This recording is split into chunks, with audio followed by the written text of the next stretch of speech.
नमस्कार। आज हम लोग मनोविज्ञान की जो श्रृंखला पढ़ने का प्रारंभ किया था उसको हम और आगे बढ़ाते हैं। इसमें हमने जो डेवलपमेंट का पोर्शन शुरू किया है वो परीक्षा की दृष्टि से बच्चों के लालन पालन के लिए, अपब्रिंगिंग के लिए इतना महत्वपूर्ण है कि हम उसको थोड़ा थोड़ा पढ़ के और पूरा विस्तार से पढ़ेंगे तो बहुत ज़्यादा ज्ञान की प्राप्ति भी होगी और इन अवस्थाओं के प्रति, इन अवस्थाओं के विषय में भी हमें बहुत क्लियर ज्ञान प्राप्त हो जाएगा। अब हम बात करते हैं, जैसे हमने पढ़ लिया था prenatal stage, infancy stage. Now we are going to discuss about the early childhood.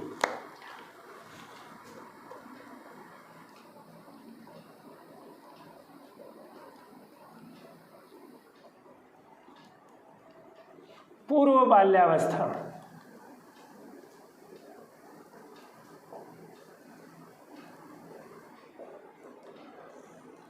ये अवस्था है 2 वर्ष से 6 वर्ष। आप देखिए इतनी इम्पोर्टेंट अवस्था है कि हम इसको नज़रअंदाज नहीं कर सकते कि यह परीक्षा की दृष्टि से कितना महत्वपूर्ण है और साथ ही साथ बच्चों के विकास से संबंधित जितना महत्वपूर्ण यह अवस्था हमें प्रतीत होगी या हम समझेंगे इसको बाद में कि कितनी महत्वपूर्ण थी यह अवस्था और कितनी महत्वपूर्ण होती है एक बच्चे के विकास के लिए, कि हम देखेंगे कि इस विकास का जो प्रभाव बच्चे के आने वाले जीवन पर बहुत लंबा पड़ता है और उस प्रभाव को बच्चा जल्दी हटा नहीं पाता। Now we are going to discuss the characteristics of this stage one by one. First of all, we are going to start this topic from physical development. शारीरिक विकास, फिजिकल डेवलपमेंट। अब इसकी अगर हम बात करें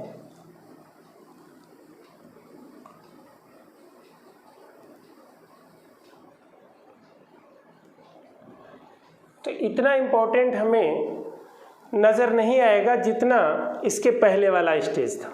जैसे देखिए जन्म के समय, at the time of birth, बच्चे का जो लंबाई थी वो 51.5 सेंटीमीटर बॉय की थी और गर्ल की थी 51 centimetre at the time of birth. हमने ये देखा था कि 2 वर्ष यानी इसके पहले वाली अवस्था में जो हमने पढ़ा था 2 वर्ष में हमने देखा कि उसकी जो लंबाई है वो 81.6 सेंटीमीटर और 80.1 सेंटीमीटर हो गई थी।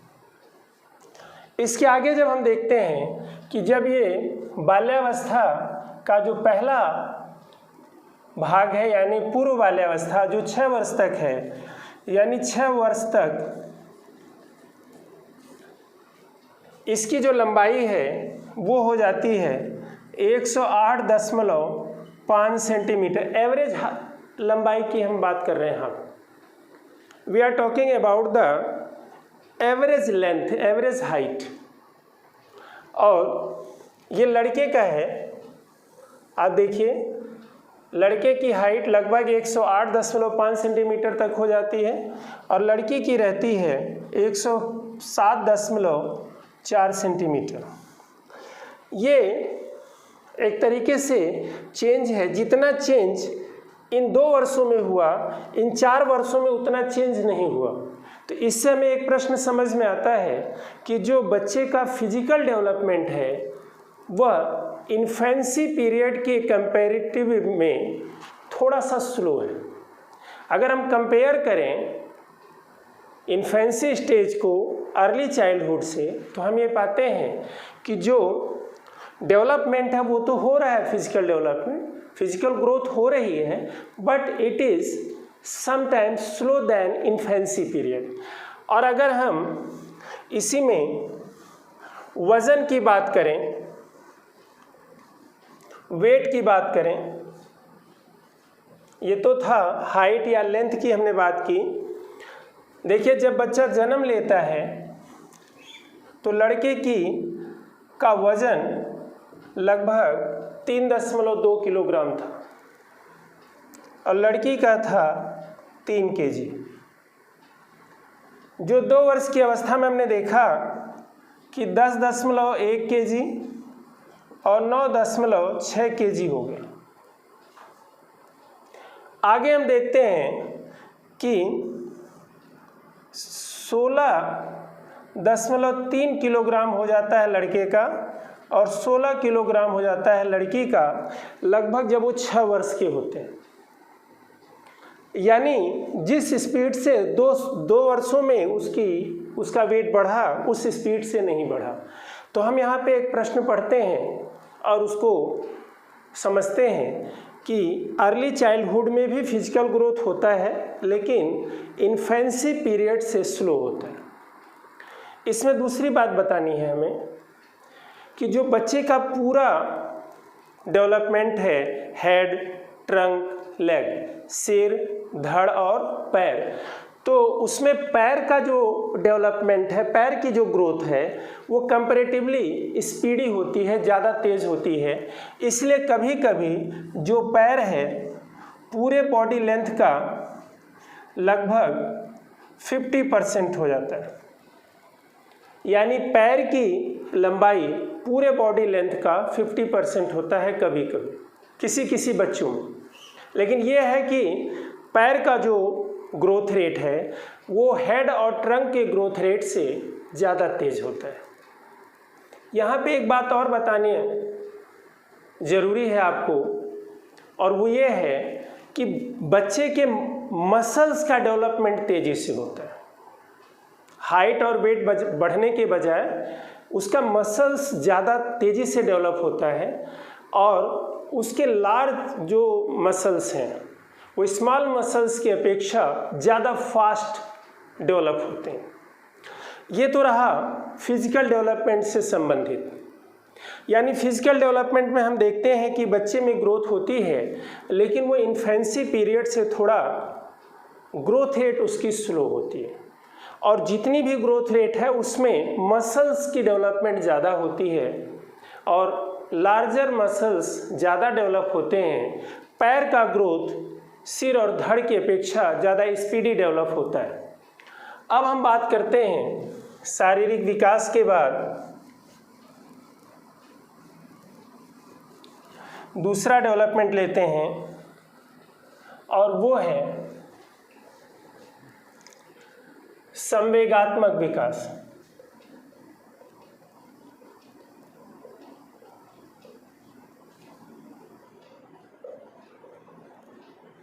Emotional development.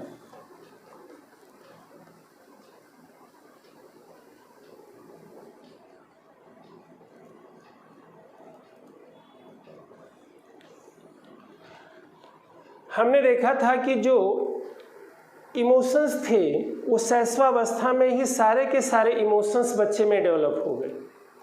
अब यहाँ पे क्या होता है, यहाँ पे इस अवस्था में उन इमोशंस की इंटेंसिटी बढ़ती है और उसमें निगेटिविटी ज़्यादा आती है, नकारात्मकता का भाव ज़्यादा विकसित होता है। और वो विकसित इसलिए होता है कि माता पिता के ज़्यादा इंटरफेयर करने की वजह से बच्चों में चिड़चिड़ापन और नकारात्मक जो इमोशंस हैं, जैसे गुस्सा करना, नाराज़ होना, रोना, इस तरह की जो फीलिंग्स है वो ज़्यादा डेवलप होती है। साथ में जो इंटेंसिटी है वो ज़्यादा हो जाती है। जो इसमें सबसे महत्वपूर्ण बात है कि बच्चे का जो ये इमोशंस है वो शॉर्ट टर्म के लिए रहता है, ज़्यादा लंबा नहीं रहता। अगर एक 3 साल का बच्चा है और वो रो रहा है, गुस्से में है, हमने जो इसको टॉफ़ी दिया वो मुस्करा पड़ता है, तो इंटेंसिटी तेज होने के बावजूद भी जो मतलब इमोशन का ठहराव है वो बहुत देर तक नहीं रहता, टेम्पररी रहता है, क्षणिक रहता है, शॉर्ट टर्म के लिए रहता है, थोड़ी समय के बाद वो समाप्त हो जाता है। दूसरा इसमें सबसे महत्वपूर्ण ये है कि इस अवस्था का जो इमोशन है उसमें हमने ये देखा है कि जो पहले इमोशंस थे शैशवावस्था में उसमें बदलाव आता है। अगर पहले बच्चा ज़्यादा गुस्से में रहता था तो इस समय अब वो थोड़ा खुशमिजाज होता नज़र आएगा। अगर वो पहले प्रसन्नचित्त ज़्यादा रहता था तो अब चिड़चिड़ापन की प्रवृत्ति भी देख सकते हैं। तो ये थोड़ा सा change of taste, change of attitude भी हमें नज़र आता है इमोशंस को लेके। तीसरा इसमें सबसे महत्वपूर्ण जब हम बात करते हैं इमोशनल डेवलपमेंट में, वो ये है कि बच्चे अपने इमोशंस को हाइड नहीं कर पाते। वो कोशिश करते हैं, they try to hide their emotion but they can't. क्या होता है कि उनका इमोशंस दिखता है, वो थंब सकिंग करते हैं और अपने नाखूनों को इधर उधर करते हैं, चेहरे बनाते हैं, इस तरह से नेल बाइटिंग भी दांत मुंह में डाल के कर रहे हैं। तो इस तरह से कुछ ऐसी टेंडेंसीज दिखाते हैं जिससे शो होता है कि बच्चे इमोशंस में हैं। अब हम जो यहाँ पे बात करना चाह रहे हैं इमोशन डेवलपमेंट के बाद हम बात करेंगे, तीसरा डेवलपमेंट है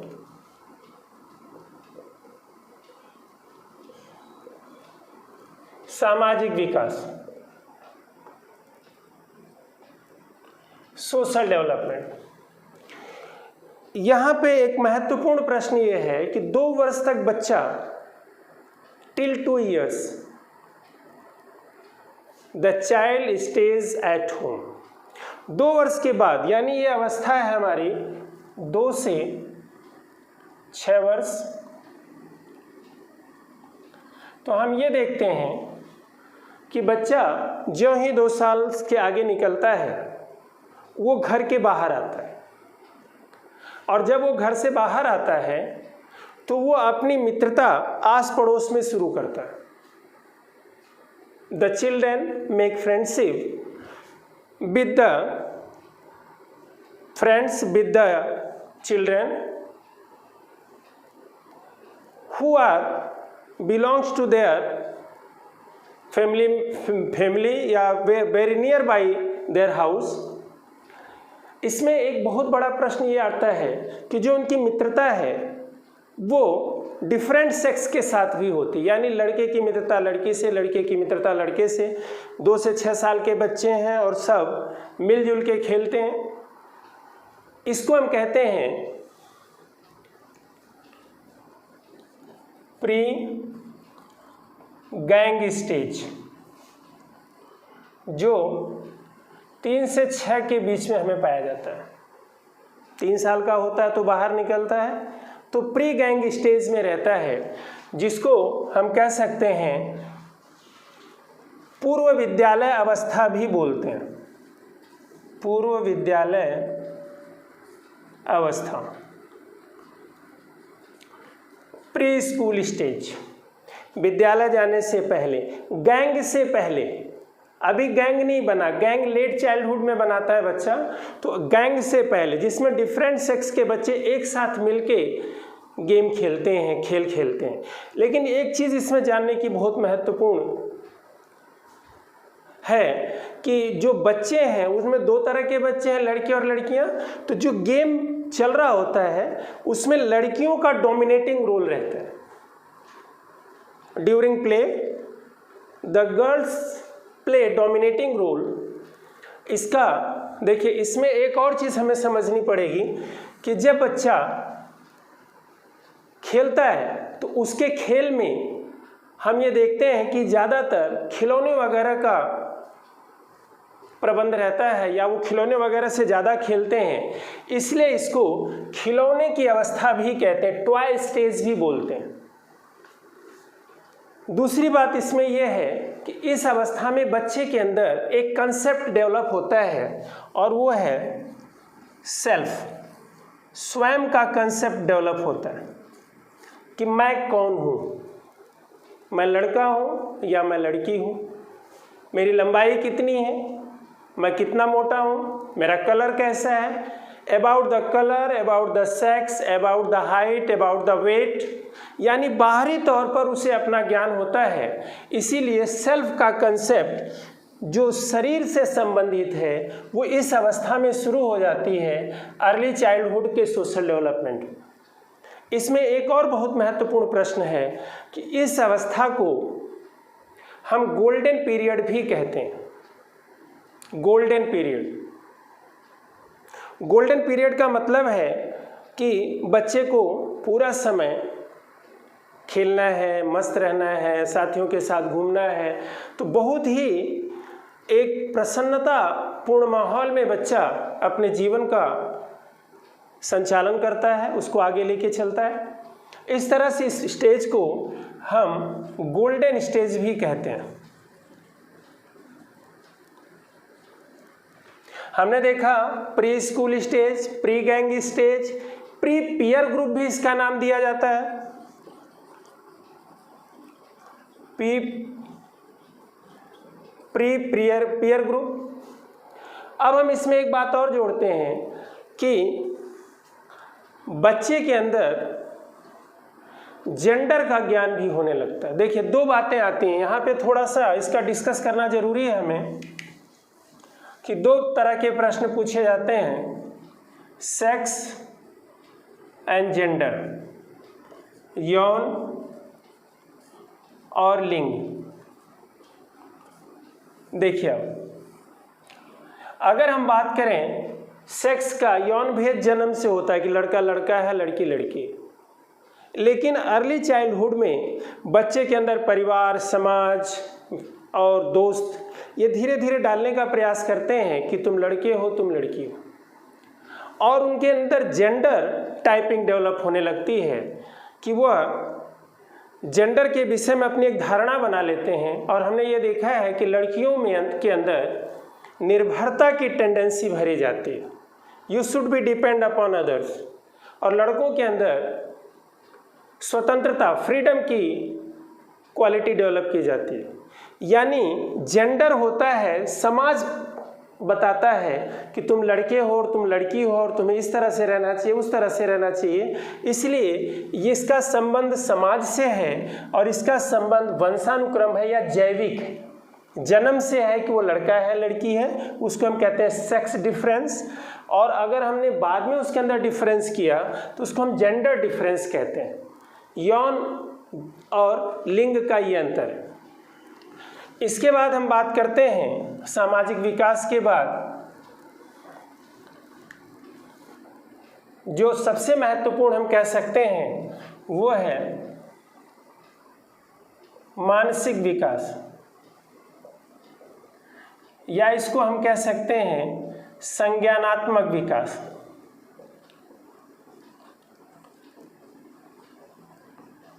कॉग्निटिव डेवलपमेंट।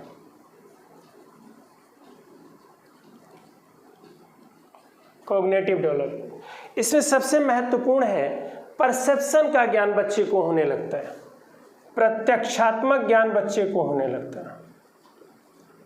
परसेप्शन,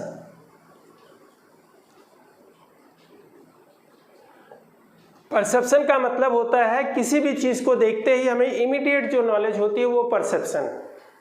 और प्रत्यक्षण का जो ज्ञान बच्चे को होता है उसमें आकार को लेकर, लंबाई को लेकर, दूरी को लेकर, समय को लेकर, वजन को लेकर, वो सारा ज्ञान उसको हो जाता है कि ये वस्तु कितनी दूर है, किस कलर की है, इसका वजन कितना है, कितना समय लगेगा उस वस्तु को या उस गाड़ी को या उस वाहन को हमारे तक आने में, ये सब ज्ञान अगर होने लगता है उसको, यानी प्रत्यक्षात्मक ज्ञान बच्चे को होने लगता है इस अवस्था में, और लगभग पूर्ण हो जाता है 6 वर्ष तक। उसको पूरा ज्ञान हो जाता है कि कौन सी बस कितनी स्पीड से आ रही है, हम कितनी जल्दी हम रोड को क्रॉस कर सकते हैं, इस तरह का। दूसरा है कि इस अवस्था में सबसे जो महत्वपूर्ण बात यह है कि बच्चा बड़ा जिज्ञासु प्रवृत्ति का होता है, क्वेश्चंस करता है, व्हाट, व्हेन, व्हाई, मतलब WH फैमिली से रिलेटेड प्रश्न बहुत करता है, इसलिए इसको खोज की अवस्था भी कहते हैं।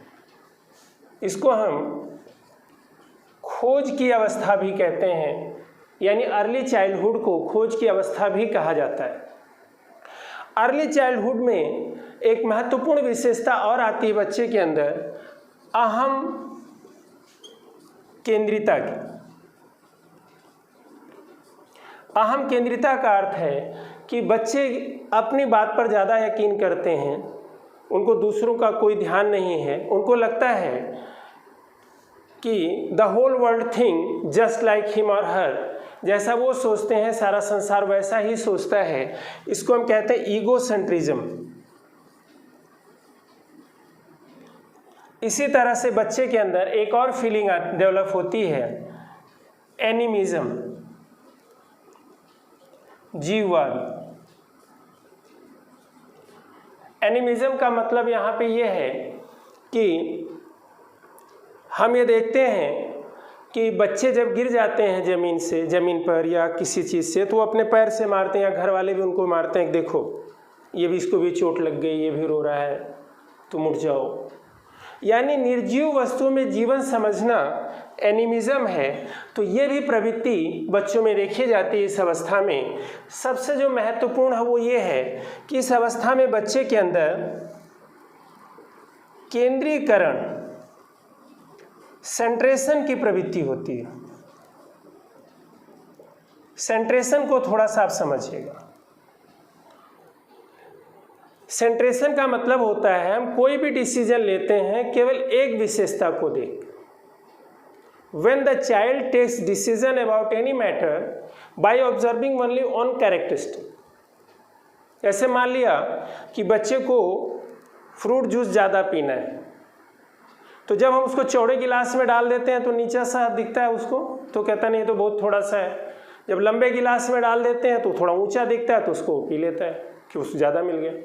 यानी उसने चौड़ाई पर ध्यान नहीं दिया, सिर्फ लंबाई पर ध्यान दिया कि कितनी ऊंचाई तक वो फ्रूट जूस आ रहा है गिलास में, तो इसलिए उसने केवल एक क्वालिटी को विशेष रूप से महत्व दिया, ऊंचाई को, इसलिए उसके अंदर सेंट्रेशन होता है।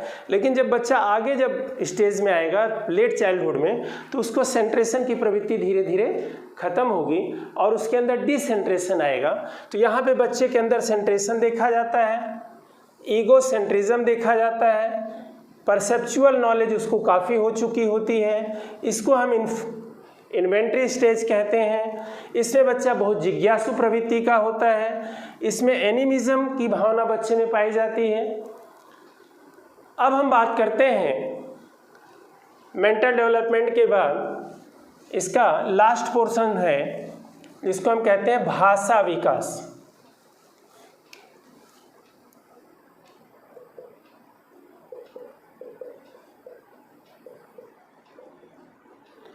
Language development. देखिए, लैंग्वेज डेवलपमेंट हमने आपको बताया था कि 2 वर्ष का बच्चा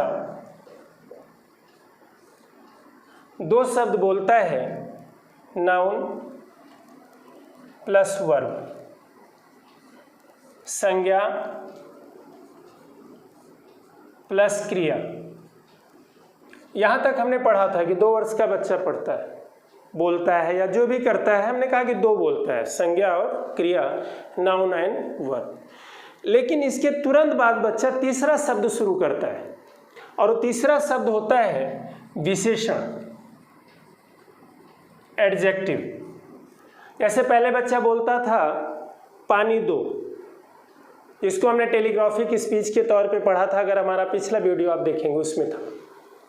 अब इसके बाद बच्चा कहेगा थोड़ा पानी दो, गर्म पानी दो, ठंडा पानी दो, जल्दी पानी दो, यानी उसमें वो विशेषण लगाता है। तो 2 साल के तुरंत बाद बच्चा तीसरा शब्द शुरू करता है और तीसरा शब्द होता है विशेषण। 2.5 वर्ष का बच्चा at the age of 30 month, 2.5 वर्ष का बच्चा व्याकरण का प्रयोग शुरू करता है, स्टार्ट्स यूजिंग ग्रामर। उसमें जेंडर और नंबर यूज करने लगता है। The child uses gender and number. जैसे पहले बच्चा बोल सकता है कि मम्मी कहाँ गए, पापा कहाँ गई, लेकिन जब वो 3 साल या उससे बड़ा होने लगता है तो वो अब जान जाता है कि जेंडर क्या है, इसमें कौन सा नंबर लगाना है, नंबर और जेंडर का ज्ञान उसको हो जाता है। अब वो शुद्ध बोलने लगता है कि मम्मी गई, पापा गए। तो ये जो है 2.5 वर्ष का बच्चा ग्रामर का ज्ञान जान जाता है, व्याकरण का प्रयोग करने लगता है। 4 से 5 साल का बच्चा, 4 to 5 years old child starts using long sentences। और यहाँ पे एक बहुत ही महत्वपूर्ण विषय ये है कि 4 से 5 साल के जो बच्चे हैं उनका प्रोनाउंसिएशन डेवलपमेंट कंप्लीट हो जाता है।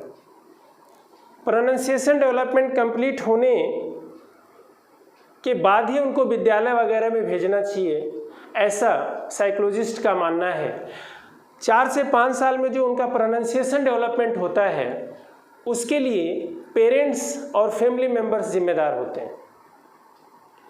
अतः हमने देखा होगा कि अगर बच्चे ने बोला लाम लाम, राम राम की बजाय लाम लाम बोला तो हमें बड़ा आनंद आता, हम भी लाम लाम बोलने लगते हैं। ऐसा हमें नहीं करना चाहिए।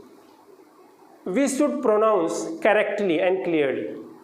जितना स्पष्ट और शुद्ध हम बोलेंगे बच्चा उतने जल्दी पिक करेगा और बोलेगा। तो बच्चे के प्रोनाउंसिएशन डेवलपमेंट की